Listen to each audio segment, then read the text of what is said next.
जब 2015 में एकाएक उनकी एंट्री होती है, पहली बार विधायक बनते हैं, पहली बार डिप्टी सीएम बनते हैं, तब कहाँ संघर्ष किए थे।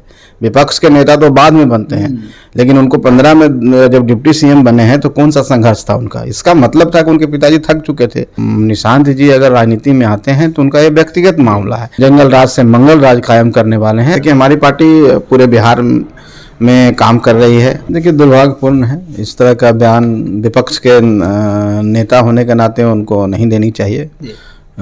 हर चीज़ की गरिमा होती है और इसका रोल है कि आप सकारात्मक चीज़ों को लेकर के जो सरकार का ध्यान आकर्षण करना है और सरकार को त्रुटियां बताना है। पिता के थक जाने के बाद राजनीति में आ रहे हैं तो ये उन पर भी लागू हो सकता है। अगर हम कहें कि माननीय लालू यादव जी बीमार हो गए, माननीय लालू यादव जी अब उस लायक नहीं रहे हैं, तो आप भी तो आए हैं, आप भी तो कोई संघर्ष करके नहीं आए हैं। नमस्कार, स्वागत आपका लाइव बिहार में। मैं हूं आपके साथ संजीव सिंह। कि इस साल बिहार में विधानसभा के चुनाव होने वाले हैं, लेकिन चुनाव से पहले देखिए मुख्यमंत्री नीतीश कुमार के बेटे निशांत कुमार की खूब चर्चाएं हो रही है।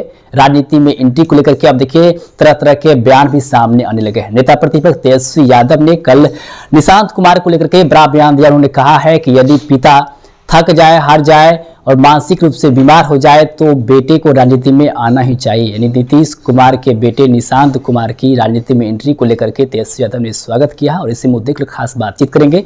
हमारे साथ बात करने के लिए बिहार सरकार के मंत्री संतोष सुमन जी हैं, सीधे जुड़ते हैं, बातचीत करते हैं। सर, कैसे देखते हैं तेजस्वी यादव के बयान को, नीतीश कुमार के बेटे को जिस प्रकार से कहा है कि आना ही चाहिए जब पिता थक जाए, हार जाए और मानसिक रूप से बीमार हो जाए तो? देखिए, दुर्भाग्यपूर्ण है, इस तरह का बयान विपक्ष के नेता होने के नाते उनको नहीं देनी चाहिए। हर चीज़ की गरिमा होती है और एक मर्यादा के अंदर आप राजनीति करते हैं। विपक्ष का रोल है कि आप सकारात्मक चीज़ों को लेकर के जो सरकार का ध्यान आकर्षण करना है और सरकार को त्रुटियां बताना है। क्रिटिक्स का काम होता है कि आप गलती कर रहे हैं, नहीं इस तरह के व्यक्तिगत बयान देने चाहिए। जहाँ तक उनका बयान का सवाल है कि पिता के थक जाने के बाद राजनीति में आ रहे हैं तो ये उन पर भी लागू हो सकता है। अगर हम कहें कि माननीय लालू यादव जी बीमार हो गए, माननीय लालू यादव जी अब उस लायक नहीं रहे हैं, तो आप भी तो आए हैं, आप भी तो कोई संघर्ष करके नहीं आए हैं। वो कह रहे हैं कि जब हम विपक्ष में थे तो संघर्ष करके हम आए, बहुत मेहनत के तब यहाँ तक पहुँचे। पहली बार डिप्टी सीएम बने हैं, आपको याद होना चाहिए। जब 2015 में एकाएक उनकी एंट्री होती है, पहली बार विधायक बनते हैं, पहली बार डिप्टी सीएम बनते हैं, तब कहाँ संघर्ष किए थे। विपक्ष के नेता तो बाद में बनते हैं, लेकिन उनको 15 में जब डिप्टी सीएम बने हैं तो कौन सा संघर्ष था उनका। इसका मतलब था कि उनके पिताजी थक चुके थे। मैं तो इस तरह की बात नहीं करता हूँ, मैं बहुत आदर करता हूँ माननीय लालू जी का, लेकिन अगर वो इस तरह की बातें करते हैं तो कल तो लोग उन पर भी बोलेंगे ही।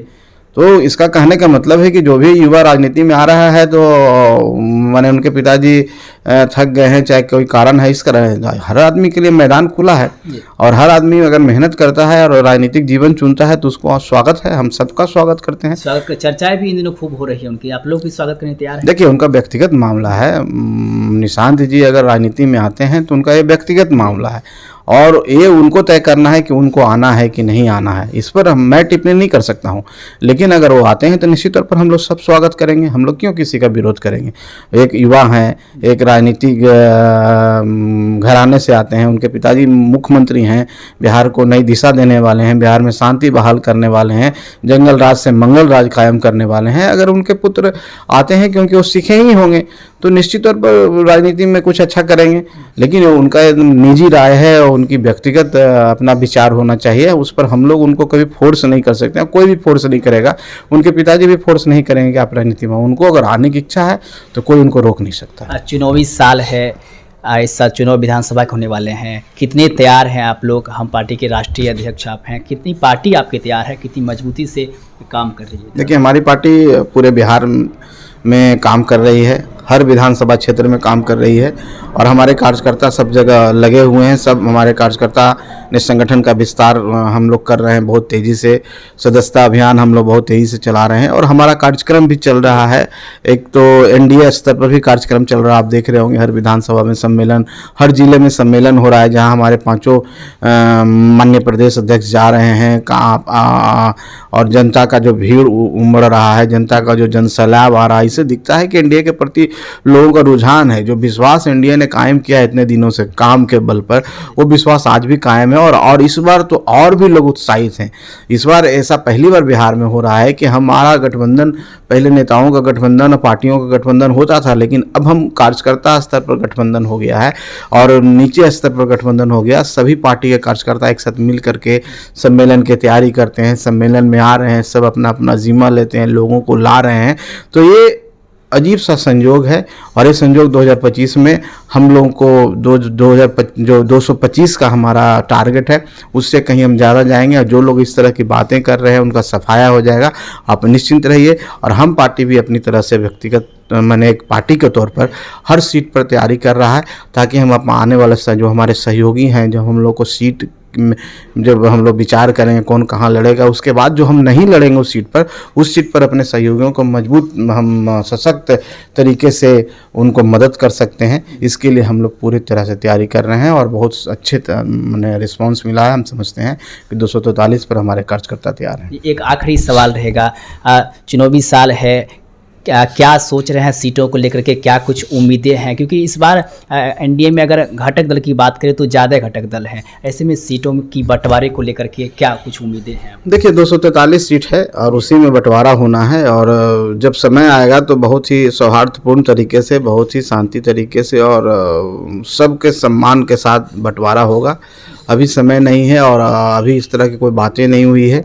जब ये बातें हो जाएगी, कुछ ऐसी बातें निकल के आएगी तो मीडिया को भी हम लोग संबोधित करेंगे, लेकिन अभी ये सब बात कहने का कोई मतलब नहीं बनता। बहुत बहुत धन्यवाद बातचीत करने के। तो देखिए हमारे साथ बातचीत करते हैं बिहार सरकार के मंत्री हैं, हम पार्टी के राष्ट्रीय अध्यक्ष हैं संतोष सुमन, जिन्होंने साफ साफ कहा कि हमारी पार्टी जो है वो 243 सीटों पर तैयारी कर रही है और एनडीए का जो संयुक्त रूप से जिला स्तरीय कार्यकर्ता सम्मेलन कार्यक्रम हो रहा है और उस कार्यक्रम में भी हम लोग शिरकत कर रहे हैं। लगातार हमारे जो कार्यकर्ता हैं, हमारे जो नेता हैं वो वहाँ पर जा रहे हैं और अच्छा रिस्पॉन्स भी पब्लिक का मिल रहा है। वही निशांत कुमार की राजनीति में एंट्री को लेकर फिर हमने सवाल किया, तेजस्वी यादव ने जिस प्रकार से निशांत कुमार को लेकर के जो जवाब दिया है, उन्होंने जिस प्रकार से बयान दिया है, उस पर भी हमने बातचीत किया। क्या कुछ करें तमाम चीज़ को लेकर के वो आप सुन देते हैं। आप भी अपनी राय प्रतिक्रिया हमें एक कमेंट बॉक्स के माध्यम दे सकते हैं। आप देखते लाइव बिहार। आप सभी का बहुत बहुत धन्यवाद। बिहार बोर्ड 10वीं 12वीं परीक्षा की डेट शीट आ गई है। क्या आपकी तैयारी अभी अधूरी है? घबराने की कोई जरूरत नहीं। आ गया है read and pass quick reviser crash course book, जो दे आपको परीक्षा के लिए वीवीआई प्रश्नों की अल्प समय में बेहतर तैयारी। प्रकाशक भारतीय भवन, खजांची रोड, पटना।